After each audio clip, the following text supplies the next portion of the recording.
Hello, insatiable listeners. We have now concluded our season 9 of Fiery Fertility. I have heard from so many of you how much you love the season. And if you haven't listened to season 9, I highly recommend you check it out, whether you're in the market for kids or not. It's really a look into our feminine power and how to access that through nutrition, our healthcare choices, and owning our story. We are now on hiatus between seasons, and I'm on maternity leave. I will be back on January 15th with a brand new season 10, which will be a crash course in truths with food. We will look at the root causes of why we can't lose weight and how addressing these root causes, which aren't about willpower or discipline, can make us feel back in control of food, get off the all or nothing roller coaster, get us to stop monitoring ourselves all the time, and trust ourselves when the dessert cart comes. All with a main course of self-compassion and self-acceptance that doesn't have to mean resignation if you aren't comfortable in your body. When you can accomplish this freedom and consistency, weight loss can be a side effect. I'm so excited to share this season with you. And Truths with Food, my signature boutique group program, will begin in March 2020 for another round. In the meantime, enjoy these popular Insatiable rebroadcast episodes to help you thrive during the holiday season and set you up really well for 2020. Can you believe it? It's 2020. All right. I look forward to reconnecting in the new year.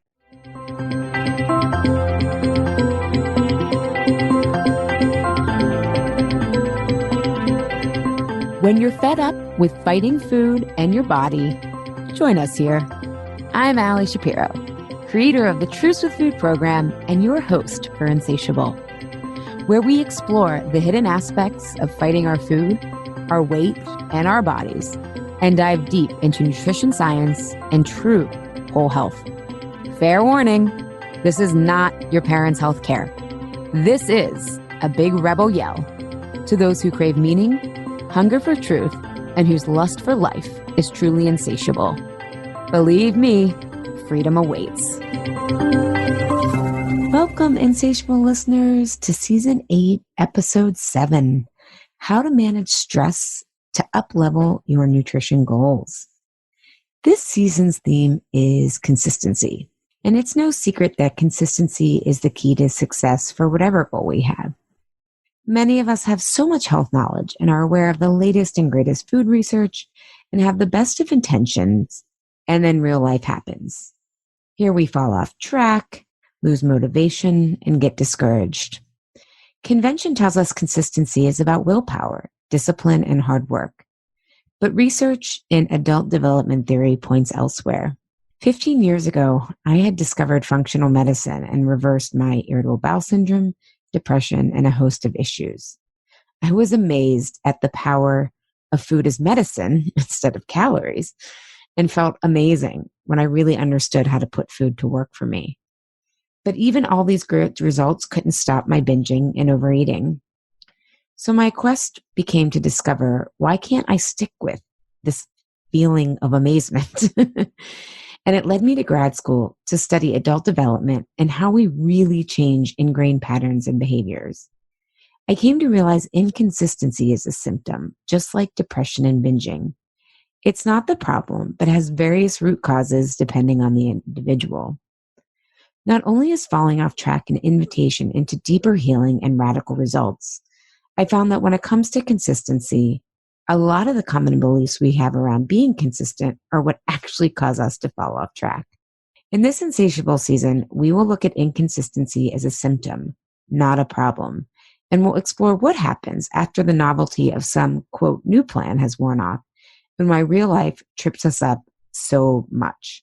What are the various root causes of why we lose motivation, want to be bad with our food, and tell ourselves diet starts tomorrow, or more profanely, chuck it, F it. So today, our episode is we often fall off track with our healthy eating and self-care when we think to ourselves, once work gets less crazy, or once I get through this, then I'll get back on track with my eating and health. Clients use the term stress, otherwise known as real life, to describe why they fall off track. But it doesn't have to make us fall off track with our food goals. In this episode, I'm going to discuss the root cause of stress, overwhelm, and underfulfillment. Because sometimes we're stressed because we're unfulfilled, especially in our work. We're going to talk about today how to simplify your eating and stress with less rules to get life-changing results. And I'm going to talk to you about the concept of optimal conflict, the sweet spot where you don't stress less, but live more by leveling up your results. Before I get to today's episode, just one fun update is that what I'm now doing for those of you on my email list and those who want to get on is every other week I'm sending out something called Well-Rounded. And basically it gives you a summary of of all the health information that I think is pertinent to how I think of things in terms of root cause resolution, etc., in a really easy to digest email format. And you also get a really simple recipe. Sometimes we mention some of the podcast episodes, and I've often done some posts. I shared 2 posts for the month of June about how I overcame my infertility diagnosis, specifically the mindset piece, and then how to optimize your body for fertility. So I just want to, if you are a podcast listener and want someone who's going to help curate and discern and help you break through all the overwhelm, all the health information out there, definitely sign up at alishapiro.com. And I've gotten so many emails of people who love it. One woman wrote, and I share this on Instagram, this is the best thing to hit my inbox in months because she's so overwhelmed with, how much information comes at you. So if you want someone to help you sift through that. So that's my big announcement. So we've had a really powerful season on consistency, these first 6 episodes. And today's episode is really about integrating all the episode lessons, making them practical and getting started so you can be more consistent with your eating, self-care, and any goal that's really important to you. And this episode is also like a preview of my Why Am I Eating This Now program, which will be open for registration the first week in August. And this will be the last time to work with me until March 2020 because I am taking maternity leave. My private practice is full for about a year at this point. So also just want to let you know that if you really want to start taking action, if I'm honest, I always don't know how to balance with encouraging you guys to take action, right? And don't sit on your butts if you're ready for change, with also balancing that it's not always the right time. But if you love the podcast, you've been listening for a while, and you're really ready to do more than just kind of learn more, right? You really want to change and learn how to integrate a lot of what we talk about on the podcast, and really get to the root of why are you eating this now and inconsistent. I hope you'll join us. I'm giving a free sneak peek at the first few lessons in a webinar series. So if you want to join that, so you have more information, so you can make the right decision for you, you can sign up for the webinar series. Again, it's completely free. It'll be a preview of some of the some of the lessons in Why Am I Eating This Now. You can sign up at alishapiro.com/webinar. So you can help decide if it's time to go from listening to the podcast to integrating everything we talk about here. All right, so on to today's episode.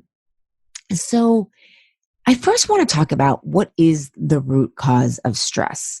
What are we really saying when we say that we're stressed out? And when I ask people this, when I'm doing workshops or keynotes, a lot of the answers that I get from people is, I feel like I'm spiraling.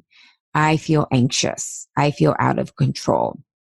And what I think is interesting about how people experience stress is these are all actually what's happening underneath of our stress, the various components of what I call the stress eating cycle. So what this cycle is, and on the webinars, especially if you're a visual learner, you'll see this visually. What happens is we have an event, right? We get an email that makes us uncomfortable. We're at it when it comes to food. Maybe we're at a social event. We don't feel like eating healthy. We feel like eating healthy, but everyone around us isn't, right? Or we're traveling, right? I get a lot of questions about traveling, social situations. But rather than looking at the event itself, we have to think about, what does that make me feel inside, right? What does travel do to me? What does this social situation, how does this make me feel? How is this email making me feel? So we get a trigger. And often what people can identify as the emotion is anxious, right? And so that emotion in and of itself isn't dangerous or unsafe. But we have been conditioned based on our past to believe it is unsafe. And so what happens is we go into a stress response, right? The same way that animals will go into fight, flight, or freeze, we go into an emotional safety response because we don't want to feel unsafe. And unsafe psychologically can mean rejected, can mean failure, can mean, feeling not enough or feeling bad. And the stress responses are compete, avoid, or accommodate. And this is where the spiraling and overanalyzing that a lot of people voice concerns about stress is, right? And part of the overanalyzing and the spiraling is because of the stress response. It puts us in this all or nothing, black or white thinking, right? Either I say yes or I'm going to feel so guilty. Either I eat this, if I say no to not eating what everyone else is eating, I may look like the healthy nut and my weight, it looks like I'm trying to lose weight and it's clear that I'm failing at that. So I don't want people to ask me about it, or I just don't want to feel already different, right? And then we start overanalyzing and all this stuff. And if you aren't familiar with the compete, avoid, or accommodate responses, I encourage you to take my comfort eating quiz, alieshapiro.com/comfort eating quiz, so you can learn more about those responses. And then what happens is those responses, because they put us in all or nothing thinking, make us feel out of control. But what we're really saying here is, I am out of choice. I don't feel like I have any good choices beyond damned if I do, damned if I don't, right? Either I work really late or I'm going to fail at this presentation, right? It puts us in this very binary thinking. So, again, there's that eating example I used with my infertility diagnosis, which I'll use as an example throughout today's episode. Western medicine told me, based on being in early menopause and the numbers that they ran, that my only choice was IVF plus a donor egg. And a donor egg is where you buy another woman's egg. I didn't really know what that was when I started this, so just want to define that for people. I felt really out of control, right? Because I didn't want that choice. And I wanted to be a mother, right? So she's like, wow, I feel like I've done so much to bring my body back from chemo treatments and cancer. And it just was like, it's not enough. And frankly, I cried for 3 weeks, because I know how important it is to be with our feelings, and just felt totally out of control.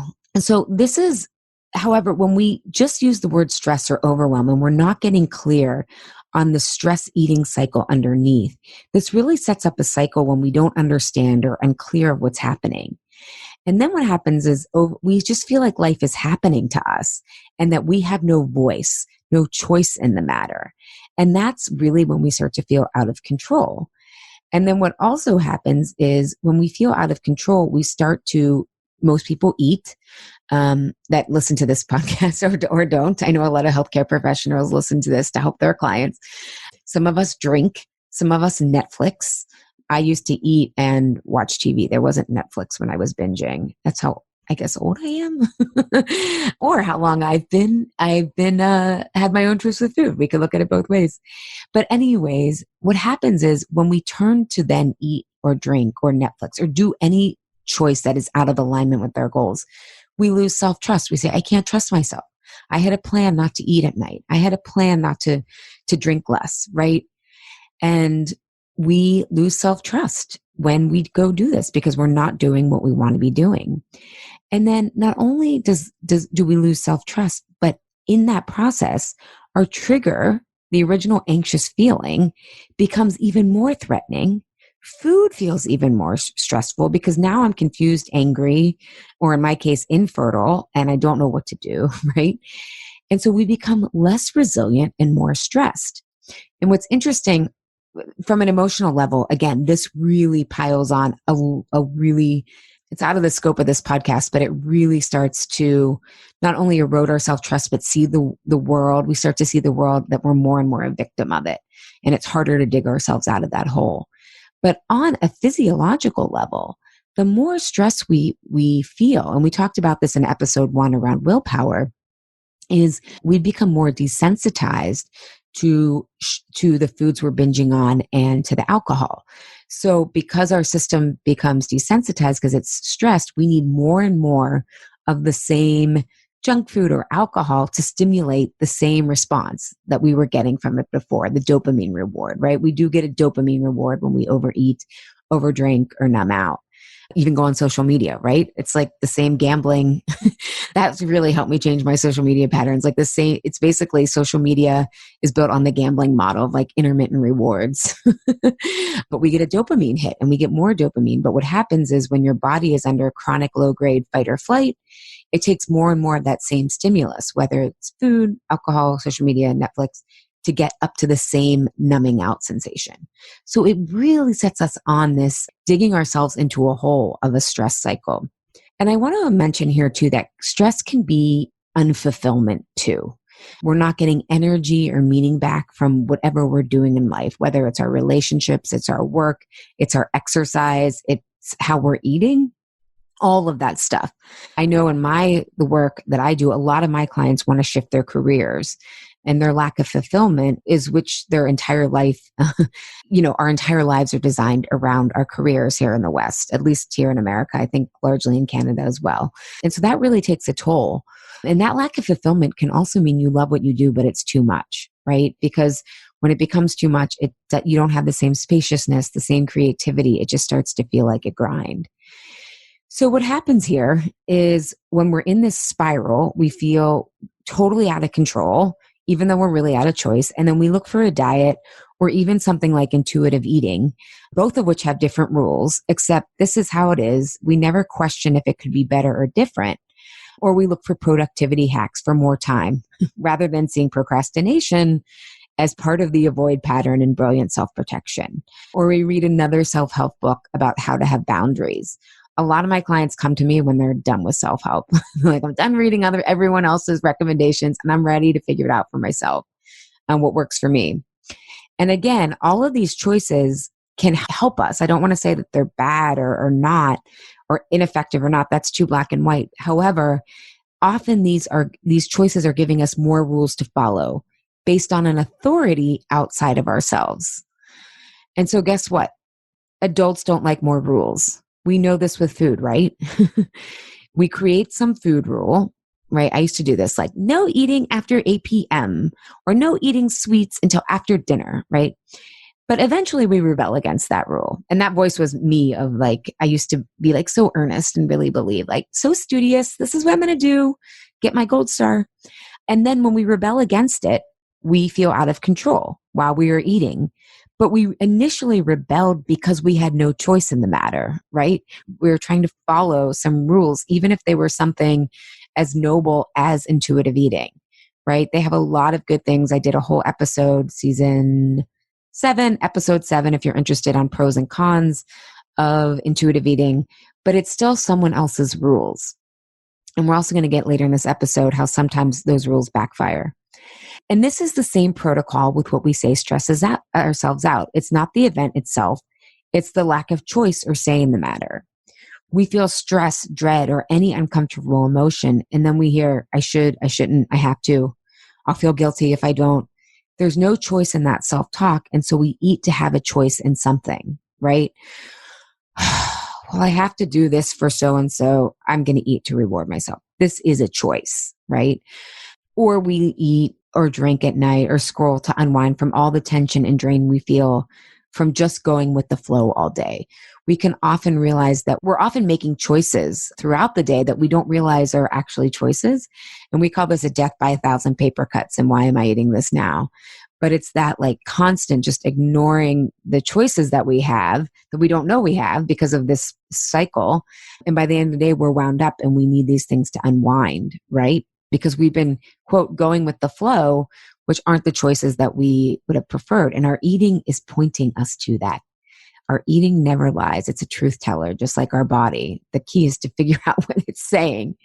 And just for some incentive to look at this, one of my favorite Swedish proverbs is only dead fish go with the flow, right? Often we think as part of that avoid pattern, we hear some of the, oh, just be easygoing, go with the flow. And that could be protective thinking that won't rock the boat, but also isn't going to get you to your goals. So I'm sharing all this because I really want to emphasize we don't need control. I think all of us logically know we can't control life, right? But we do need choices, and not just any choices, but satisfying choices. And I just want to say something about choices here. This is really challenging at first to see other choices. Because when we turn to our families or to our culture or to the medical system or to the mainstream media, everyone is caught in really all or nothing binary thinking. And I think especially if you're living in the US right now, you know how polarized our politics are, right? But that's kind of how everyone's been thinking gradually for the past 40 years, and it's just hitting this apex right now. We can't have nuanced discussions. I mean, God, in the health field, you challenge birth control, or it's like, oh, you don't want, that's a privileged conversation. It's like, yes. And there are those of us who don't have health privilege that have to be concerned with the effects of birth control. That's just one example. But my point is that it's really hard to see your choices because everyone else is going to offer you often just a very all or nothing, black or white view of things as well. And so we need experts on how to guide us, how to become our own experts, because this is really challenging.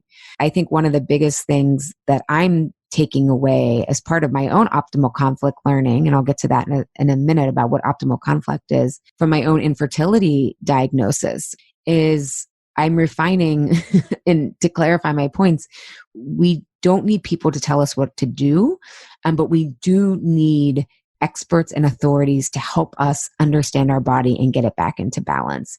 So I used to be like, you need to be the expert on you, and you need someone that is going to help you guide you to that. It's been my biggest lesson of like, just stop trying to do everything alone, Allie. It works so much better when you have the right support. So again, this can be very challenging to see our choices. You're a fish trying to see the water you're swimming in. And again, to just reiterate my other point, we're living in a surround sound culture that has oversimplified food, exercise, and personal development, right? People give you advice like if you overeat, ask yourself if it was worth it in the moment. Actually, with a more holistic understanding, you can see that, yes, it was worth it in the moment. Or self-help gurus will tell you just have to put yourself first and say no, without recognize that saying no makes you feel unsafe and at risk for rejection and threatens an entire identity that you also love about yourself. It's like pulling 4 Jenga pieces out of the bottom of Jenga, right? Psychologically, which is why we don't do often, quote, what we know we should. So I'm sharing all that because it is important to make sure that you have compassion for yourself for how hard this is and finding the right people who can help you guide you to more nuance and discernment. In my work with clients, including in Why I'm Writing This Now, I am all about supporting clients to see more choices, the ones in their blind spots. And that requires truly understanding why we eat and react the way we do. And to do this, to start to see more choices using adult development theory, I'm supporting clients to move from what they call in developmental psychology the princess archetype to the CEO of their food, exercise, and life. And so they can see how stress and overwhelm can be an invitation into more radical healing, not get them in the vicious cycle of falling off track and losing self-trust. And this invitation is called academically optimal conflict. That's what the academics would call it. Spiritual people would probably call it manifesting. Witches would probably call it co-creation. I'm trying to think of another spiritual word. Surrender. But you don't want to just surrender. You want to be an active surrender. We are going to take a break right now to hear a word from our sponsor, but I'll be back to explain optimal conflict and how it can uplevel your stress around food and life now that we know the cycle of what's happening. So I'll be right back.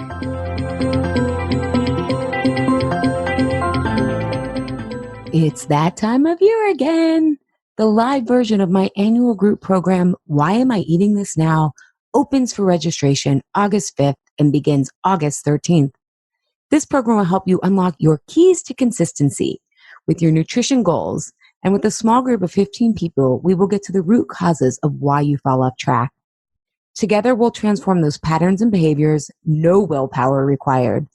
To learn more, check out episode 6, season 5, where Why Am I Eating This Now participants, Dr. Tina Bugren and Lourdes Brawley discuss how using adult development theory, which is not therapy or coaching, made the program so challenging, life-changing, and different from anything they've done before. A year later, they're still seeing results, impact, and feeling further transformed. Here's what they shared. Dr. Bugren said, Why Am I Eating This Now is about getting to the root of things, not hovering on the surface as too many other programs' plans do. As a result, I stopped slipping with my healthy eating and falling into old thought patterns. I got unstuck and have the tools to keep going. 1 year out of the Why Am I Eating This Now process and using the tools, I've lost 20 pounds and kept them off. Laura shared, I joined Why Am I Eating This Now because I wanted to move forward in my own self-development. I was able to discover the deeper conflict around my food battle, including how it protects me and how to move forward. I exceeded my own expectations for my progress, was challenged, and I will continue to make these changes in my life. I have been binge-free for over a year post Why Am I Eating This Now? I truly thought I'd never break free from emotional eating, but I have. And I am much bolder in my life. Yes, win-win.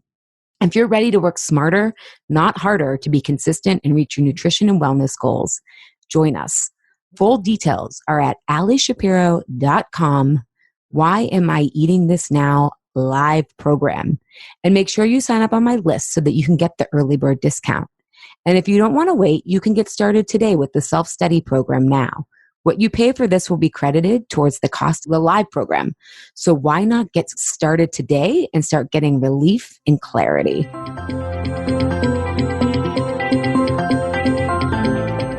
Okay.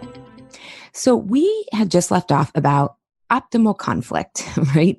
Rather than doing a downward spiral of eating or drinking or Netflixing, we can use these frustrating patterns and frustrating habits to uplevel our life. So optimal conflict is this concept that when you have a chronic pain in your life, right? Something that bothers you so much that you're willing to actually seek help about it, right? Because as I said at the top of this episode, there's a big difference between learning and changing. Learning is kind of, okay, kind of warming you up about your awareness. But change is completely different. Change is where you start taking action. You start, I don't know, it's wild. It's awesome. But optimal conflict is when you have some sort of chronic pain. For my clients, it's fighting food. For me, it was this infertility diagnosis that you're willing, and it's something that you care about enough, right? People don't want to spend their lives fighting food. It's really painful. I was there for almost 2 decades. It's a waste of time. Infertility is a really painful place to be. You know, I had miscarried 2 years before this, and then to find out that I'm in early menopause from a childhood cancer diagnosis, like sometimes life just feels really unfair. So if something that we have a chronic issue with, that we're willing to do the work to expose ourselves to information that will challenge ourselves and get us outside our comfort zone. And this requires the road less traveled, right? It takes a little rebellion, right? In the case of my clients, it's like, all right, I'm not just going to go down the path of diet culture, and I'm also not going to go down the path of body positivity, intuitive eating, and I'm going to choose option C, which is to really figure out what works for me in my own rules, right? And I often say that options A and B are often both rooted in patriarchal inefficiency and oppression. We know diet culture is as well.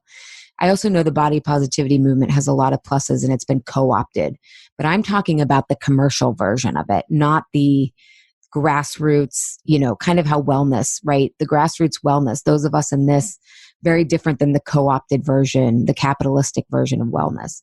But I would argue that even something like intuitive eating has a little bit of inefficiency and oppression in it because of the giving us a framework rather than us coming to these rules in ourselves.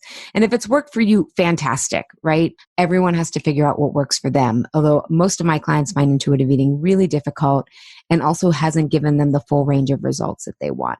So again, optimal conflict, it can help uplevel our lives, but we have to be willing to expose ourselves to new ways of thinking and tools. And I want to emphasize that this is not an invitation for everything to go our way, right? With my clients, yes, they do end up fighting food. With me, I did end up getting pregnant. And with my clients, once they get to their stress eating cycle, many of the things do go their way. They start to realize how much harder they were making life in 80% of the cases.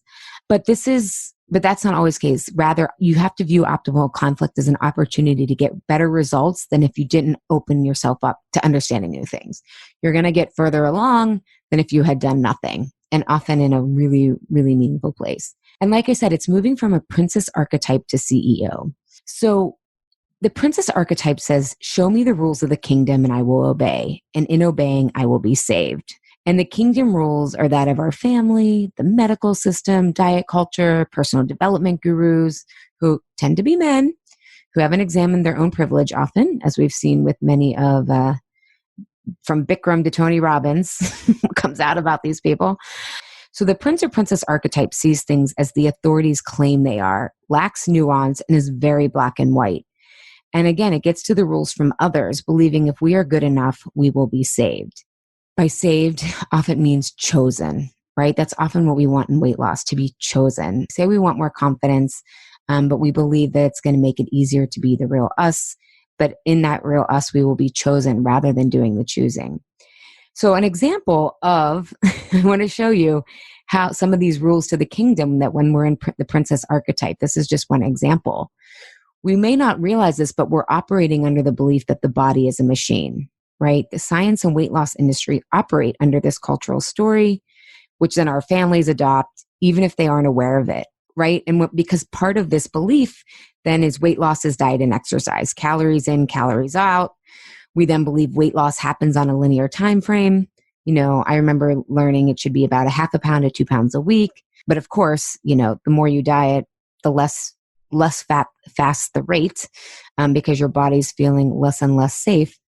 But if it's not dieting, it's something like intuitive eating, right? Follow these rules and frameworks and it'll get you where you want to go. And again, I want to emphasize, I think intuitive eating has many selling points, but there are many results beyond what intuitive eating offers. And it's also okay if it doesn't work for you, because I'm a rebel, and people telling me what to do, even if it's to deep breathe and to, slow down while I eat, it's just not going to work for me. But for some people, it does. And all of us have areas in our lives where we are in that prince or princess archetype. It's not all or nothing, but I really see this mindset rampant in nutrition, fitness, and healthcare and wellness, even with highly trained professionals, because often they found a diet like paleo or vegan that really works for them, or a fitness workout they love. And so they don't necessarily have the challenges like binging or a health crisis that requires them to come up against the limits of only looking at food and exercise. In other words, they might not have to look at food beyond macros or ever wonder, or they never feel motivated to not work out. So they're like, this is a great solution. And it doesn't mean that these people don't have challenges in other areas of their life, right? No one rides for free. It's just probably not in these arenas. So they are great subject matter experts in motivating, but not necessarily experts in all the pieces and levers necessary to look at when people are still stuck, right? They might not have a fully integrated lens around health and wellness. They might get the diet and exercise piece, but not experts in, in emotional intelligence or developmental psychology. And that's fine if you need someone who can teach you more about nutrition or motivate you to work out, right? I pay for workouts all the time because I want someone to tell me what to do. But how I decide who is telling me what to do is based on me knowing what I need for my body that day, because I've stepped into the CEO role of my body. And I share that because often clients, after they work with me, like, we had Tina on the pros and cons of Weight Watchers. She was able to use the Weight Watchers tools exactly how she needed them. She actually ignores the nutrition information, which is a lot of why people turn to it, but she uses it for the travel tips, the community, the in-person community, and some of the self-care and motivation that they offer, right? So she knows what to use and what not to use. Or some people will find that they practice mindful eating, but as I'm going to show you an example here in a second, they realize that some of these tips don't work for them. And so it's knowing, again, that discernment, what works, what doesn't. And in the CEO role, we're like, I'm the one in charge and I need to understand the interlocking parts of my business. But in this case, instead of a business, it's our body, right? What works for the vision of my body and life? And as we move to the CEO role, once we move getting out of this stress cycle we move if you're using the process that I developed. And of course, you could get to it in other ways, for sure. I'm sure there's other stuff out there. But in this case of food, to move to this, what we're doing in the case of food, exercise, health is we're being able to handle increasing complexity and a more true version of how our bodies, humans, and life work. And we only usually get there if we come up against an optimal crisis, an optimal conflict crisis. It could be tired of food, fighting food. And again, we don't think we can do another plan. It could be burnout. It could be infertility. And it's in this CEO role where we start to understand how much weight the emotional piece influences our food and weight. You might know in theory, yes, it's not about the food, but it's in understanding how much it's not about the food that we devote ourselves to understanding our emotional health instead of trying another diet or just focusing on the food. And you don't need this understanding in the beginning, but you grow into it. You just need to trust your pull to explore the emotional side with trusted support. And as we move to that CEO role and can handle more complexity, right? Because when we believe the body is a machine, most people believe that health is weight and weight is diet and exercise, right? You may know that you have more cravings when you don't sleep well, or you may know that your doctor told you to stress less. But are you really devoting energy to that? Instead, are you really devoting your energy and your plans and your willpower onto food and exercise, right? But as we move to that CEO role of our health, we really learn how to connect why we're eating at night or on the weekends to say what actually happened earlier in the day, or clients think something wasn't bothering them, but then they actually are because their food, when they eat out of alignment, again, food habits reveal the truth. Or they start to understand the other pieces of weight gain, right? A lot of my clients come to me simply because they can't diet anymore, or they've been trying mindful eating and that's not getting them very far. And part of their weight gain is that they did some sort of restriction, right? A cleanse, a diet. They tried to be good for a really long time. And now they're gaining weight back, or they have been binging and purging and they finally stop. So what happens that is usually the body will either stay the same weight or gain some weight in reaction to that, right? And so when we look at their food, we can see that their food is getting so much better.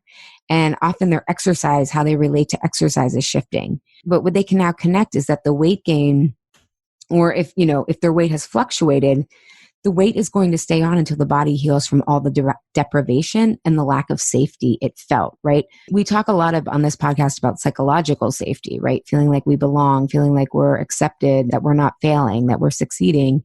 But the body also has physical safety. And when it's not getting enough calories or enough of the macronutrients or nutrition that it needs, it goes into starvation mode, right? And it keeps weight on. The research shows that dieting is the biggest cause of weight gain. And again, it doesn't have to be forever, this weight gain, but the lever they need to pull on is patience and continuing to make their body and mind feel safer and safer, and fine-tuning that instead of thinking that their food is off, right? Or sometimes clients start to piece together how some of their weight is psychosomatic, meaning they started to gain weight around a time that they were targeted in some way and the visibility felt unsafe, right?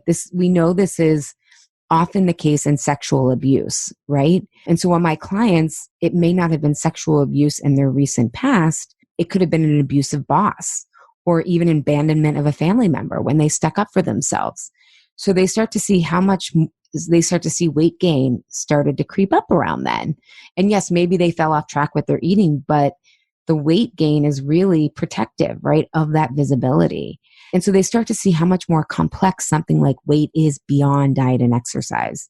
One client, this is a really recent case, realized that she started to feel a lot of puffiness and bloating and some weight gain. And because she was working with a naturopath, she was able to connect it to environmental toxins, right? And this opened up for her, wow, this really is more complex than diet and exercise. Because again, it's one thing to know it in theory, and then it's another thing to support your body towards detox rather than being good and calorie restriction, right?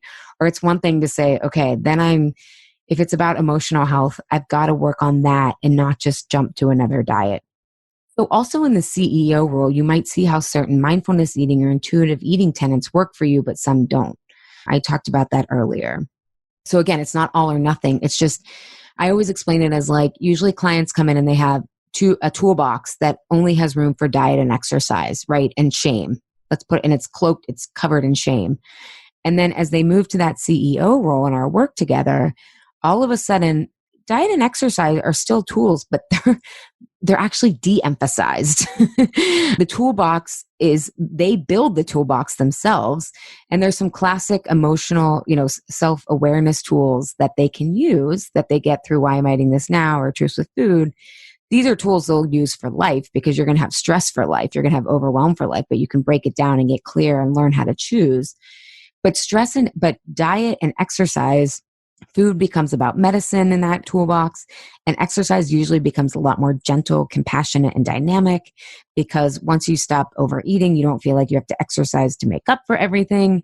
And as you become the CEO, you just start to realize how powerful compassion and gentleness is versus just, quote, killing it at the gym all the time. So you develop a toolbox that's customized for you, and it's actually simplified because even though I said in our toolbox when we're in the princess archetype is usually diet and exercise, there's a lot of shame there. And there's often all these tools in kind of thrown without a space in the junk part of the toolbox that are all these tools we feel we should be doing, right? Like deep breathing, make your meals enjoyable, feel your feelings, all these things that we've been taught. And I never could stick with long enough because they were only helpful once I got to the root issues. And that's a lot with my clients. But we develop a much more elegant, simplified toolbox when we go to the CEO role of our health and wellness and body because we get discernment rather than not just thinking everything, we need to do everything. So optimal conflict, like fighting food, infertility, or burnout, with the right support can help us make the leap to connect what's really going on with us at a root level and then expand our toolbox beyond diet and exercise, which is really exciting because then you spend less time on food and exercise. So how do we start seeing our choices in our blind spot or the sweet spot of being in choice more and more with our food and stress and life? And so what you do, and again, I'm going to give you these 3 steps, but they're more like a labyrinth. And you walk them each time and you learn more about yourself, more about the world, more about your body, and you just get freer and freer and you get calmer and calmer and you return to your center, which feels like being on track with your eating, but that track becomes about alignment. Because once you start to realize this, you start to realize you can have quote unquote treats. It won't necessarily knock you off track completely. It's not one brownie or one drink. It's the repetition of that, right? Of too much and going overboard. So these 3 steps, well, they're actually kind of 4. The first is to identify your stress pattern, right? Am I competing, avoiding, or accommodating? Because this helps you see the binary way you're framing the situation. And again, if you want more information on that, alieshapiro.com/comfort eating quiz. You take the quiz and then you get more information on each style.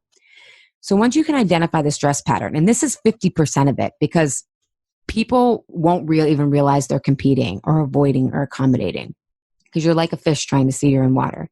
The second question is, what do I need? Or that's the first question after you identify the stress pattern. Then you want to find out what does the situation or person need? Right? Because we often perceive we know what other people want, right? With the food example, we perceive that other people are going to ask us about our food choices, that we need them to eat similarly to us, right? Or in this case of my infertility, I had to figure out what does my body need to get the best shot of fertility outside of those choices, right? And sometimes that takes exploration. And then the last question is, where's the win-win, right?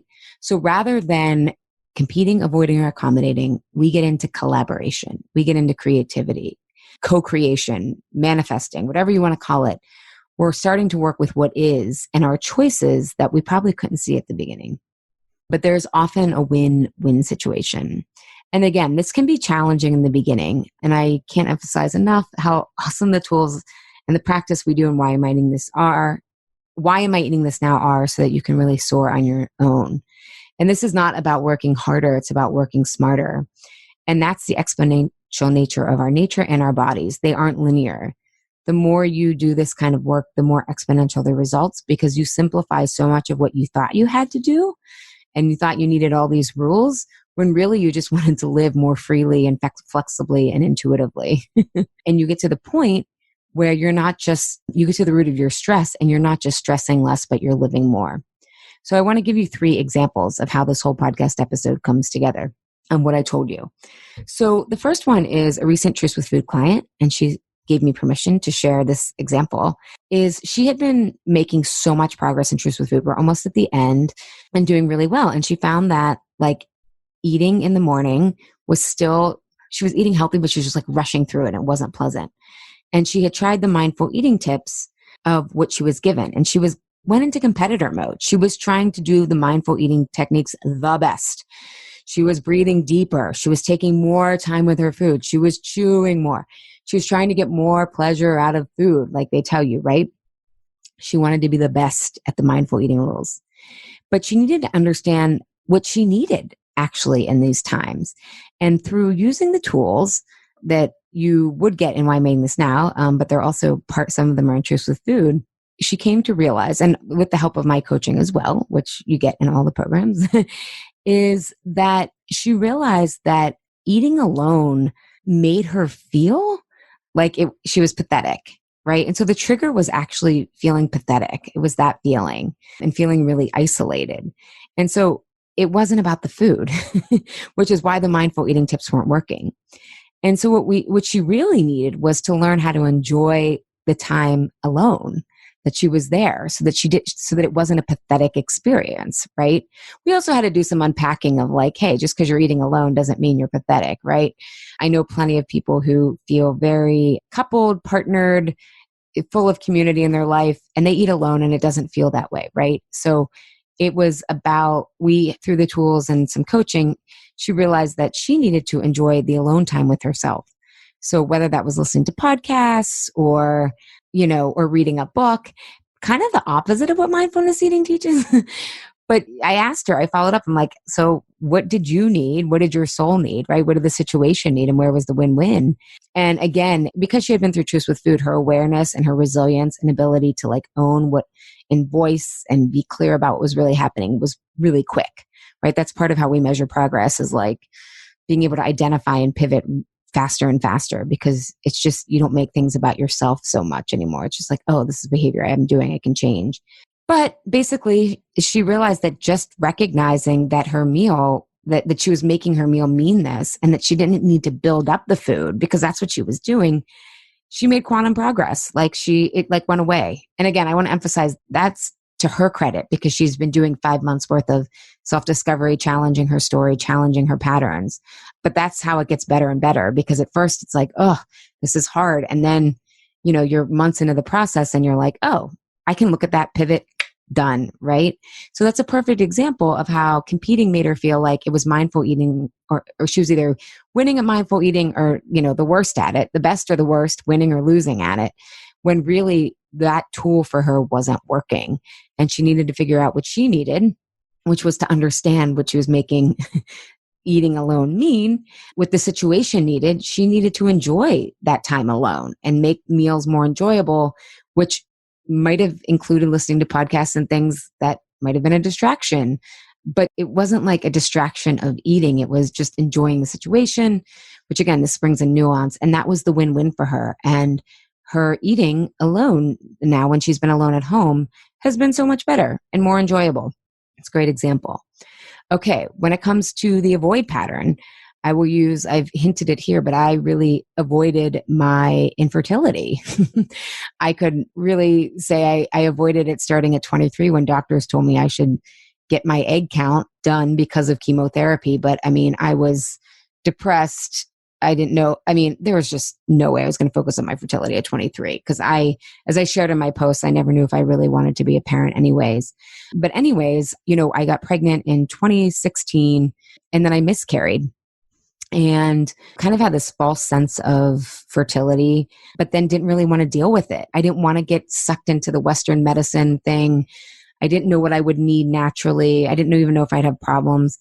But as a result, I really built it up in my mind, like it to be this big thing. And then because I waited 2 more years, at 39, it became a bigger thing, right? It's the same way if we don't focus on our food habits, becomes a lot bigger. My fertility became a lot bigger. But what I needed was momentum around the situation. I got referrals of an acupuncturist and naturopath, of other people who they helped them with fertility. And I got clear on, did I want to be a parent and what were my other choices? Because when I really sat down, I realized that okay, if I want to be a parent or usher in the next generation, there's many more choices than just me being pregnant. There's adoption, there's acting as a foster parent. There's also other outlets for contributing to bringing up the next generation, like mentoring and et cetera. And once I started to realize that if it was really about parenting, that can look differently than maybe I expected, it took some of the pressure off. But all of this helped me get momentum so I could get more information that helped me weed through this gray area of infertility versus not infertility. And I've talked about this with some of you on Instagram, and also Toko Pa and I just talked about this in season 2 or episode 2 of the season, that we often put health and wellness on this binary. Like I'm either sick or I'm healthy, or I'm infertile or I'm not. When the reality is, if you can hold more complexity, we're always both, right? There's ways that I had fertility, ways I didn't have infertility.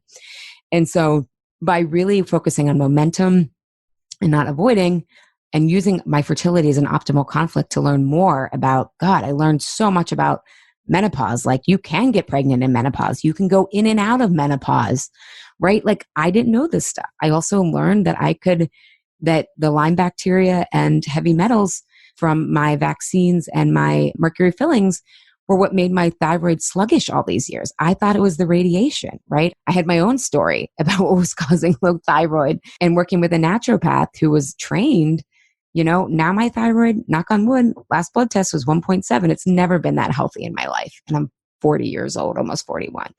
So not only am I, yes, almost 7 months pregnant, heading into my 3rd trimester while I record this, but I have learned so much more how powerful my body is and how much more root causes there are, and how we can get to root causes for the rest of our life, but it just keeps getting easier and better. And then lastly, just want to give an example of a former Why I'm Mating This Now client who also gave me permission and runs her own business. And she's great at what she does. Where she starts to get stressed out and then need to eat, not only for energy, but as a reward, is when her clients start asking for things that aren't in the contract or kind of like, oh, well, we need this and this, right? And she is a big time accommodator. And what she was afraid of was, she said yes because she doesn't want to lose the client, right? Or feel guilty or feel like she's high maintenance. And so she started to realize that her anxiety was really about, okay, I'm already have so much to do. And then clients ask for this. And you start to get resentful, right? Like she didn't bill for that. Like she's got other projects to do. And she needed to say, and normally people would say, oh, you just have to say no and be okay, right? But rather for her, she realized that the requests actually weren't the problem. It was the timeline. And so she realized that she could say, well, I'm going to need 3 extra days and I will be billing you this. This will also be extra because it wasn't in the contract. So one of the things she found was that she tried this, right? Because part of what we do in the program is like actually get you to take different action. And she said to the client, I'd be happy to do this, but it'll be an extra 3 days. And her first time trying this, she couldn't talk about extra money, right? We take baby steps here. And what was interesting is after her week-long contract, they realized they got everything that they need, the original contract. So they were like, actually, we don't need those extra things anymore, but thank you. So that was her option C, right? It wasn't just no, it was like, do I really want to do this? Oh, I actually don't mind if I have extra time. And what does the client need? If the client needs it, but they weren't, prepared, here's the 3 days. And they were fine with that. But then in the end, the client didn't even need them. And that's something that's kind of tricky, was that often other people don't know what they need or how to articulate what they need. And so often you can just ask them, which will help them figure it out. But that was a total win-win, right? That was an option C that isn't often out there. So the more you do this work, the more you get clear on what you need, and that we need support to get outside of our comfort zone. Sometimes we need it, and we need support to get there. And often we don't know what other people need. So we can assume, we judge, but we rarely get clear. So as part of that second question of what does the other person need, what does the situation need, always get more information. That will help soften your stress response so quick.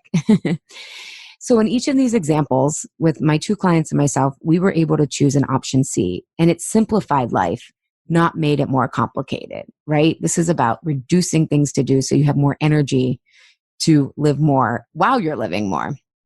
So again, not only is it liberating in the moment, but your life just keeps getting bigger and more expansive, the more complexity and the more you can handle. And also the more, because you're learning how to learn better, and you're also getting more and more clear what you need and want. And I will again use my example because I worked this process when I was first fighting with food, right? I had a truce with food. I used these same tools when building my business on my terms, truce with work. And now my fertility feels probably like my biggest risk yet, my truce with fertility, especially because of how much it's challenging me to trust myself, as I'm sure parenthood will as well. But I just keep being more in awe of how many choices I have, not control, but choices that I continue to bring out of the shadows and out of my blind spots. And so life starts becoming more and more free, not more and more stressed. So it's super fun. And I hope today's episode helped you understand the cycle. And I'll also put this stress eating cycle visual on the show notes here. And remember, we have transcripts. I always forget to plug the transcripts. But if you're more a visual person, check that out. And if you really want to explore Why Am I Eating This Now longer, remember that Why Am I Eating This Now longer? Why Am I Eating This Now program? Remember, you can get a free sneak peek at the first few lessons, and any questions you have about this episode, I can also answer them on the webinar because some of the material will be the same, some of it will be different. But the webinars are totally free, alieshapiro.com/webinar. And again, so many people are in that avoid response, avoid stress response by listening and just consuming information and not actually integrating it to change. So if you feel the call to really get the tools for more clarity and how to identify your needs and get them met, I hope you'll join us at the webinar series, which is alieshapiro.com/webinar. And then if that feels, you get that information and it feels more of a right fit, I would love to have you in Why Am I Eating This Now? This is the last time to work with me until March 2020. And again, registration opens August 5th for that. But the webinars will be the week before. And again, kind of kick this off at the beginning of the episode, but I want to reiterate it here because it has just astounded me how much further you can go with the right support. And I know that I've often said, oh, we don't need experts. And I totally want to refine and just refine based on my new discernment is that, of course, we need experts, but we need experts who are willing to help us guide our own truth and believe that we are capable of self-actualizing that truth. So that's very different than people who are going to tell us what to do. But you'll get that kind of support in Why Am I Eating This Now? So if you're someone who doesn't like rules, has a little rebellious streak, or would like to improve your rebellion streak and make it more part of your life, this program and process would be awesome for you. All right, everyone, thanks for listening. And I hope you enjoyed season 7 of Consistency. Feedback has been amazing, and I'm glad it's been so helpful. Thanks for tuning in today. Thank you, Health Rebels, for tuning in today. Have a reaction, question, or want the transcript from today's episode? Find me at alieshapiro.com. I'd love if you leave a review on Apple Podcast and tell your friends and family about Insatiable. It helps us grow our community and share a new way of approaching health and our bodies. Thanks for engaging in a different kind of conversation. And remember, always, your body truths are unique, profound, real, and liberating.